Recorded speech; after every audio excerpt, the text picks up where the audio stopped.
Hey, it's Mr. Fostering. I'm here to show you how to do your marine debris survey. I'm at my house right now before heading out to the beach because I've gathered some of the equipment. So I want to show you a few tricks before you head out to the beach. Here are your supplies. I've got some sturdy boots back there that'll be good for at the beach. I've got protective gloves. I've got a mask in case I run into anybody at the beach and I need to be wearing that. We've got the grabber, some pens, pencils, writing utensils. I suggest more than one. You don't want to break a pencil out at the beach. I've got my phone. That's going to be helpful for GPS. I've got the marine debris guide, sharps container, 5-gallon bucket, data sheet. Something hard to write on so that I can write on the data sheet out at the beach. And then I also have the protocol, which has all the steps for completing this project. That is going to be super helpful and useful for you because you can follow right through the steps and get your project finished. So it's got all the before you go steps. You can follow through there. If you have this printed, great. If you've got it open on your phone, that can work too. Make sure that you choose a day with a tide that's +6 or lower. Let me show you how to find that on your phone or on a computer. I have tides.net open for Vashon Island. I can choose today, which is Sunday 3/7, and I can click on the chart to see a more detailed view. From here, I need to pick a time of the day. You can see time is down here at the bottom. I need to pick a time of the day where the tide is below +6. So there's +6. I can fall +6 over. Anywhere up in this range is out of limits. But if I fall 6 on down, it brings me to about 2 p.m. It looks like anything after 2 p.m. into the evening will work just fine. Okay, we are to the in the field section now, but there are a few things I want to go over here before we're out at the beach. And first is personal safety. So make sure you're dressed appropriately, you have warm enough clothing, your boots are sturdy. Before you leave, make sure that you tell someone where you're going. You might want to take a buddy with you. Just make sure that you are COVID safe. Always be aware of your surroundings, be watching the tide. Never risk your personal safety in order to collect debris. Okay, we do have some safety equipment to help you. The gloves, wear those at all times. Use your grabber as much as possible. And then if you do find anything sharp, and in particular, any needles, that goes in that sharps container. Okay, well, I made it out to the beach. One thing that you'll notice about this beach that makes it appropriate for your marine debris survey are all these logs and driftwood that's been pushed up onto the beach. And you can access this here. Some beaches have a big concrete barrier that keeps anything from accumulating up at the top of the beach. And so if the driftwood's not accumulating, also marine debris is probably not accumulating. And so it's not gonna be a good beach for your survey. Please make sure you pick a beach that has some driftwood accumulation up top. I've collected 4 different sticks here. This is gonna mark out my survey area. You can choose to bring something from home that would do the same thing, mark out the 4 corners. But this is a good idea. I just found these at the beach. And so what I'm gonna do next is I'm gonna find the rack line, which is gonna tell me where the most recent high tide was. It's kind of hard to find on this beach, but I noticed this line of seaweed is pretty faint, but I can tell the last high tide pushed water up to this level and pushed the seaweed with it. So yours might have a lot more seaweed, but this is what I found. So I'm gonna go ahead and mark out one of the corners of my survey area by sticking the stick in here. All right, and then I'm gonna walk straight up the beach. I'm gonna grab another stick on the way.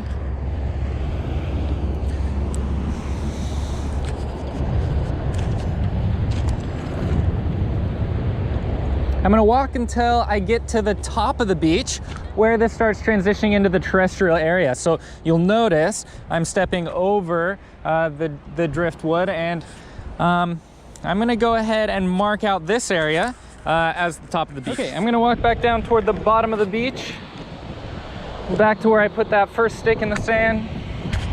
I'm gonna pick up my other markers on the way.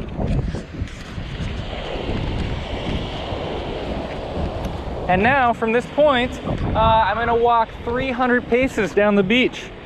So remember, a pace is counting just 1 foot. So my left foot takes off my right foot, that's 1. My right foot again, that's 2, 3, 4, 5.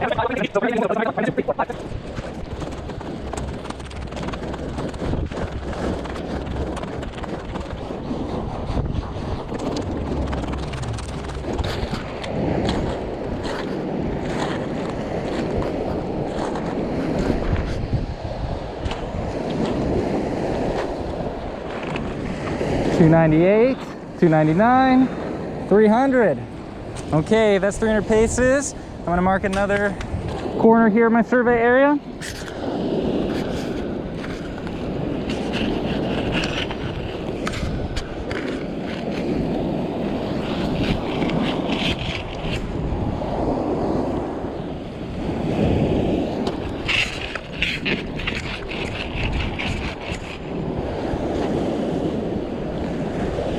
Okay, bottom corner marked. Gonna go mark the top.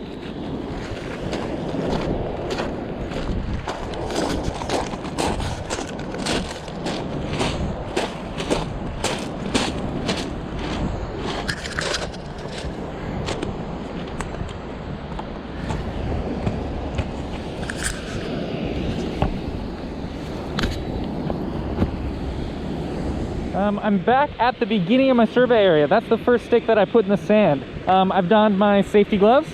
I've got my bucket for the debris that I find, as well as the sharps container. I've got my handy dandy grabber. And so what I'm gonna do now is I'm gonna work my way back through the survey location, the site that I just marked out with the 4 corners, and I'm gonna go ahead and look for any debris that I find. I'm gonna work my way up and down the survey area. We need to cover the whole thing. Now you've got a couple of options when you do come to some marine debris. You can pick it up with the grabber, put it in your bucket, and grab your data sheet and tally it on your data sheet. Figure out what it was, place the appropriate tally mark.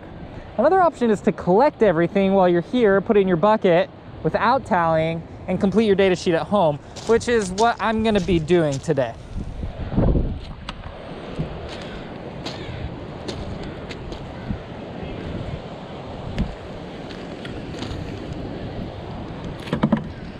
I didn't find any needles while I was out here. That's great news, but I do need to show you how to use the sharps container in case you do find any needles. So this container has a sliding door on it. Don't slide it shut yet because it'll lock into place. But say this was a needle, something hazardous, don't touch it. Use your grabber and you can put it in there. And if it's the first thing you found, you're not done with your survey yet, you can slide it almost shut, put it in your bucket. When you're finished with your survey, that's when you'll shut it all the way, and then you'll throw the whole thing into the trash. That keeps everybody safe, including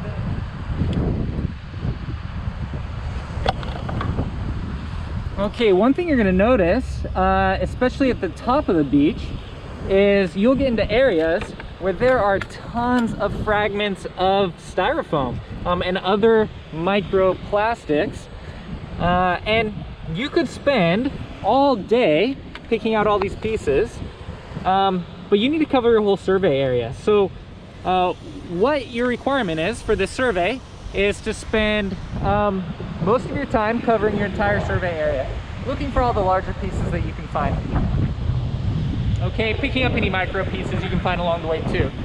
And then at the end of your survey, come back to the top of the beach, spend between 15 and 20 minutes picking out the small pieces of foam and cataloging those.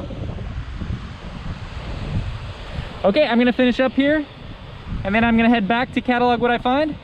See you soon.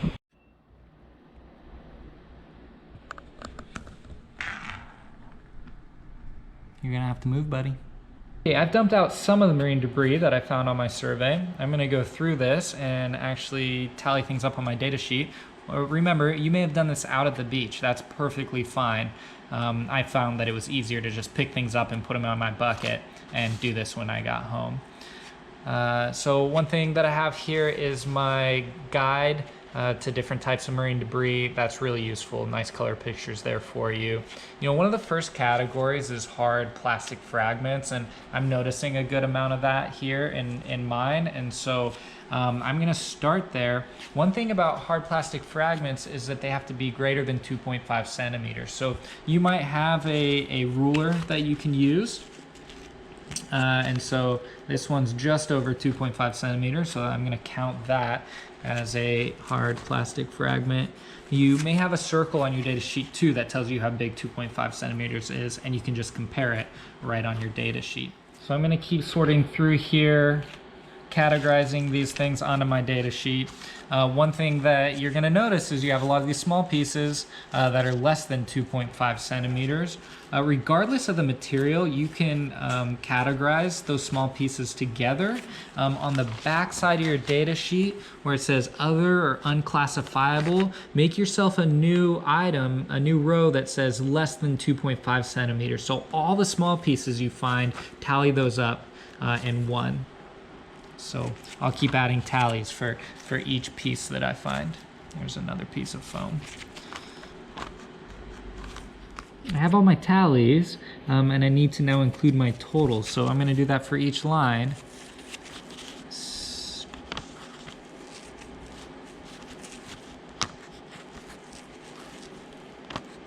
And I'll continue through the page and on to the next side. Okay, well, I hope you enjoyed your survey. I hope you enjoyed getting out there and cleaning up the environment, making it a better place for people who visit and for the organisms that live there full time. As you upload your data, also know that you're contributing to our understanding of marine debris and impact on the environment on Vashon and the wider region. So nice job.